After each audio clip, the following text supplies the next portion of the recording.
Hello and welcome back to An Abundance of Books. Today I'm bringing you a book haul after my Christmas and New Year January spendings. So I hope everyone had a really good Christmas and New Year and had the chance to buy as many books as I did. I went a little bit mad when I got back to Leeds. I bought about 7 books, so I'm going to talk you through them right now. So the first one I've bought is Dorothy Must Die. It's a book that's a sequel to Wizard of Oz in some ways. It's about a girl called Amy Gum from Kansas who goes to Oz after Dorothy's visit there, and she finds it's not quite as she expected it to be. Basically, Dorothy's actions have actually caused Oz to crumble apart, and it's Amy's quest to put it right.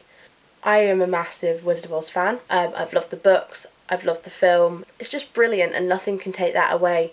So I'm really looking forward to this book because I always love an alternative take on a classic. One of my favourite books, I'm just going to sneak in now, is The Looking Glass Wars by Frank Bedell, which is an alternative take on Alice in Wonderland. Both my next book and Dorothy Must Die are a little bit of a cheat for my January haul because I did buy them in December just before Christmas, but I saved them till now. So the next one is The Strange and Beautiful Sorrows of Ava Lavender. I know you shouldn't judge a book by its cover, but this is so pretty that I could not put it down. It's about a girl called Ava Lavender who is born with wings of a bird. She goes on this adventure of discovery about her family and their loves and the past lives of the women in her family to see why this was her fate.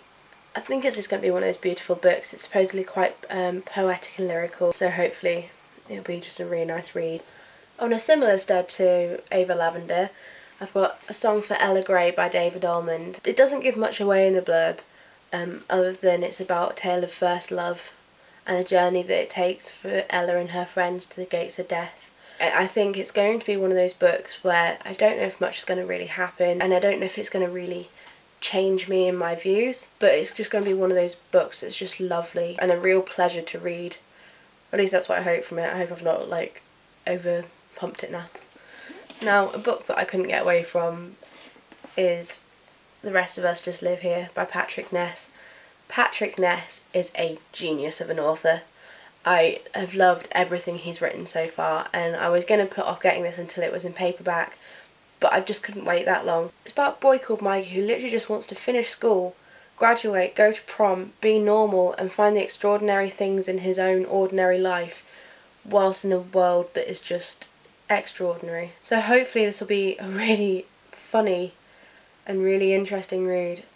Finally, for my physical book haul, I've got Everything Everything.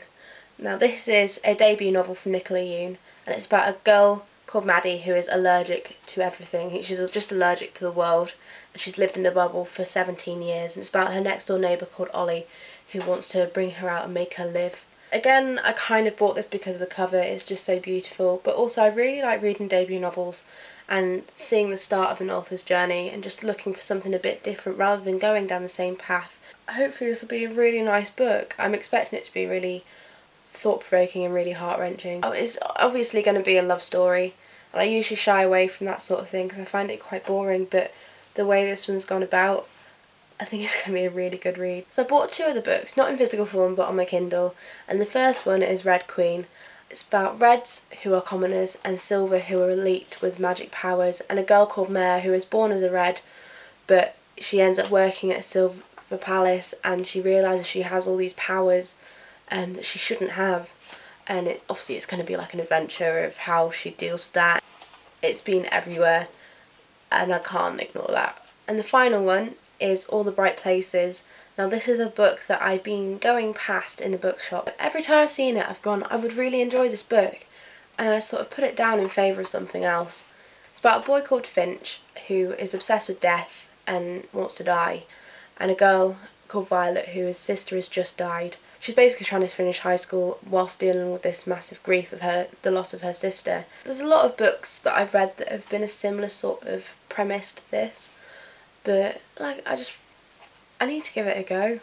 So yeah, that's my book haul for this month. Next up on the website will be a review of The Masked City by Genevieve Cogman. It's a follow-up to The Invisible Library, and this weekend I will be going to Madrid. I'm going to find a really nice bookstore, do loads of photos and do a slideshow and like a travel piece. So enjoy. I will see you soon.